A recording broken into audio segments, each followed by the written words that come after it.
The third experiment of MEM is hardness testing using Brinell hardness tester.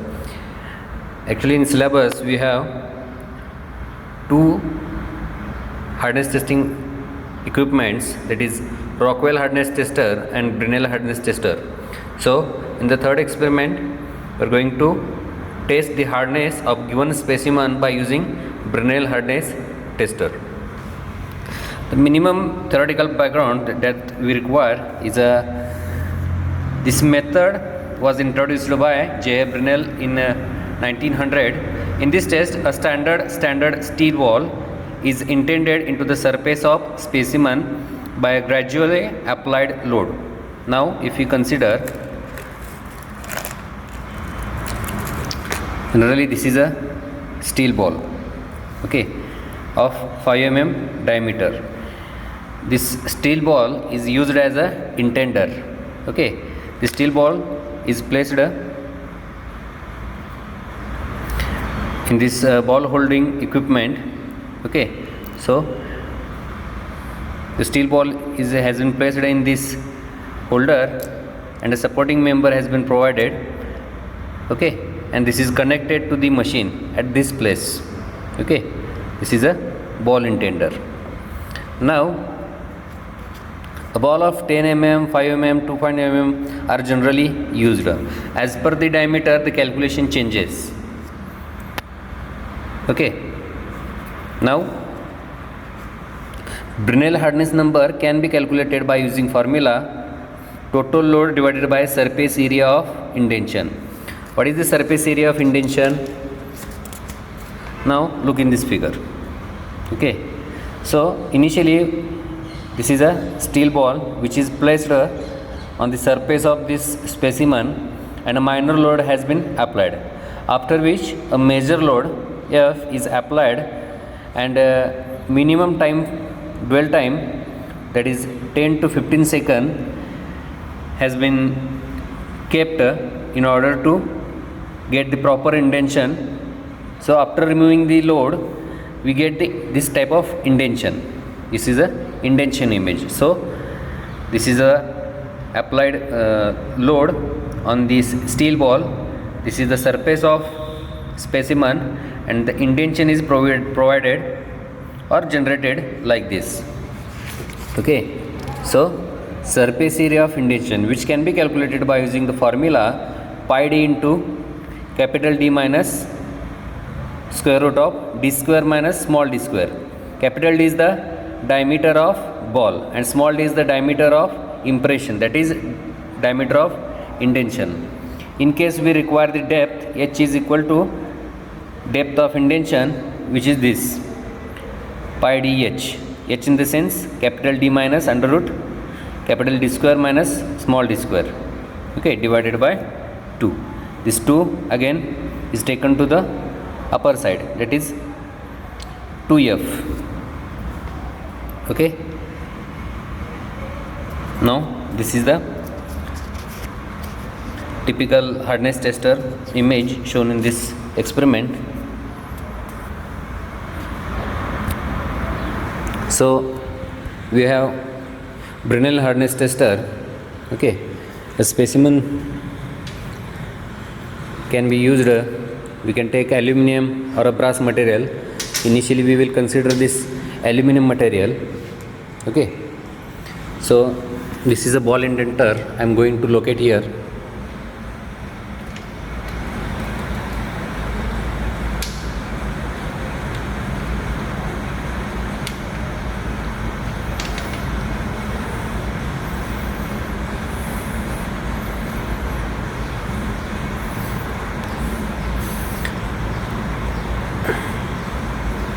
Okay.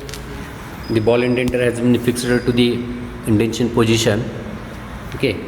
Now there is a on off switch here. This is a specification of this machine.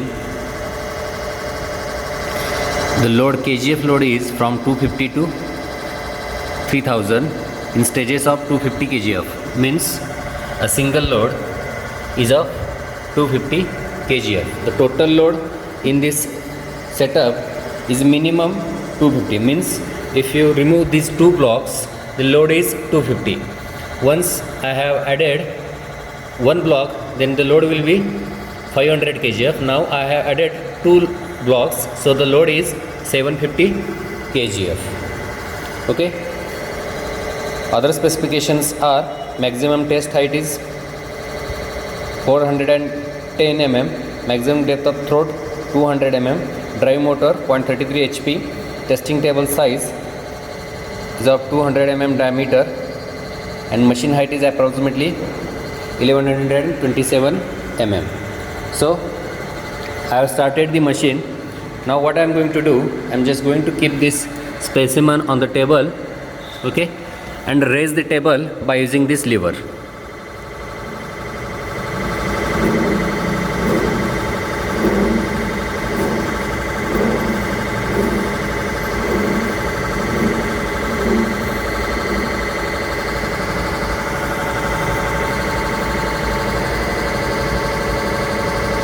Ensure the position of indenter on the surface of specimen. Now the indenter has been placed on the surface. Okay. Now in this experiment we have to apply two loads. That is, first one is a minor load and the second one is major load.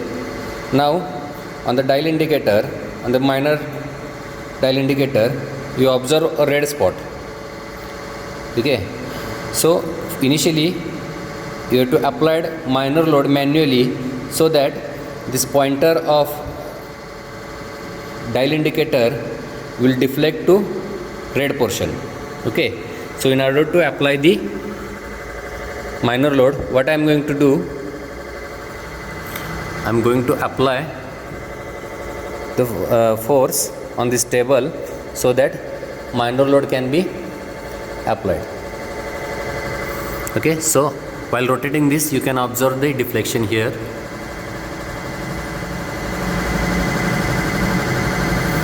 Once the pointer reaches to red portion,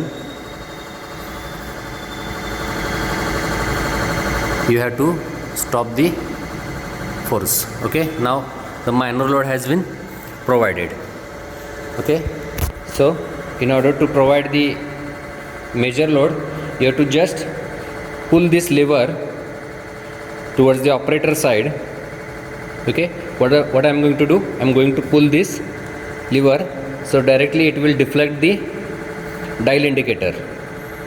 Okay. That means load has been applied. Wait for 15 seconds.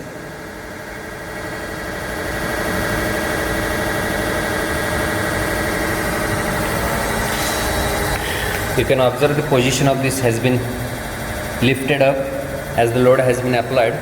Once the load is removed, it will lower down.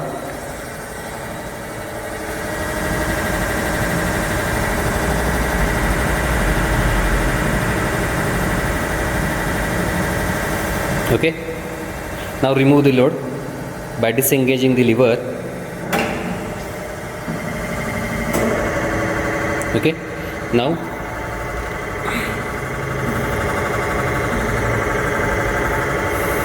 remove the minor load.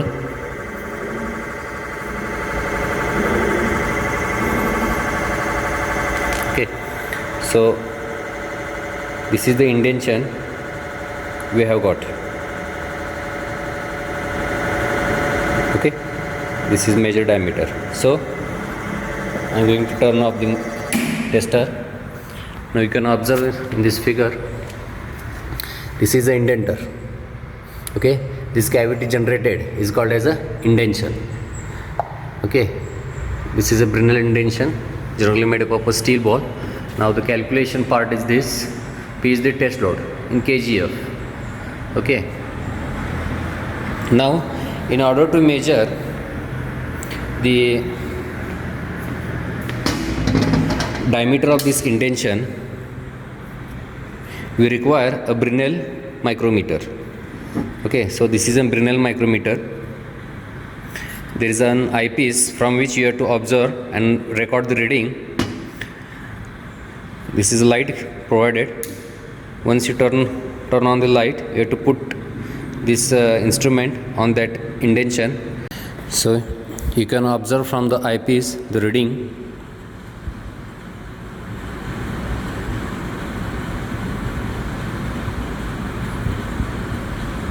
You can observe the indentation. So approximate reading is 3.6. Okay, as I am started from the 1 mm, the reading will be 3.6. okay. So considering the diameter of indentation, this indentation diameter as a 3.6, okay, you can calculate the further Brinell hardness number. Here aluminum material is there, diameter of indentation ball is 5 mm, load is 750 kg, and diameter of indentation, as I have gone through the first trial, the reading was 3.6. okay. You can take 2 more readings. After getting 3 readings, take the mean of that 3 readings, average reading, and using that as a value of small d, you can calculate the value of Brinell hardness number. Okay. So in the assignment you have to write resource used, observation and calculation, interpretation of results, conclusion, and question answers. Okay.